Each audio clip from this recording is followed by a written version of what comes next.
Good morning. పుట్టిన పిల్లలందరికీ రెగ్యులర్గా వాంతులు అవడం నార్మలేనా?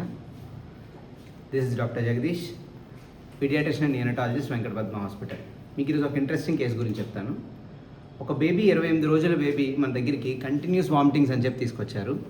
కంటిన్యూస్ వామిటింగ్స్ అంటే వామిటింగ్స్ ఒకటే కాదు, మధ్యలో బ్లడ్ కూడా వచ్చింది అని చెప్పారు. సహజంగా 28 రోజులు లేదా మొదటి 2 నెలల్లో బేబీకి రిఫ్లెక్స్ వల్ల వామిటింగ్స్ కామనే. కానీ ఈ బేబీ అలా కాదు. పొట్టపైన ఇలా చేయి వేయగానే చిన్న గడ్డలా తేలింది. స్కాన్ చేస్తే అల్ట్రాసౌండ్లో కడుపులో ఏదో డెర్మాయిడ్ అనే ఒక గడ్డ ఉందని చెప్పారనమాట. యూజువల్లీ కడుపులో ఉండాల్సిన గడ్డ కాదు అది, ఖచ్చితంగా దాన్ని ఆపరేట్ చేయాలి. దానికోసం డీటెయిల్గా సిఈసిటీ చేశాము. సిఈసిటీలో మనకు తెలిసింది ఏంటంటే టెరటోమా అని కడుపులో ఉందనే విషయం తెలిసిందనమాట. ఇమీడియట్ యాక్షన్గా బేబీని స్టెబిలైజ్ చేయడం, తర్వాత బేబీకి సర్జన్ ద్వారా ఆపరేట్ చేసి పోస్ట్ ఆప్ కొన్ని కాంప్లికేషన్స్ వచ్చాయి. ఇన్ఫెక్షన్ వచ్చింది, యూరిన్ ఆగిపోయింది, ఏకేఐ అని, పొటాషియం లెవెల్స్ తగ్గాయి, ఇలా మల్టిపుల్ కాంప్లికేషన్స్ ఉన్నాయి.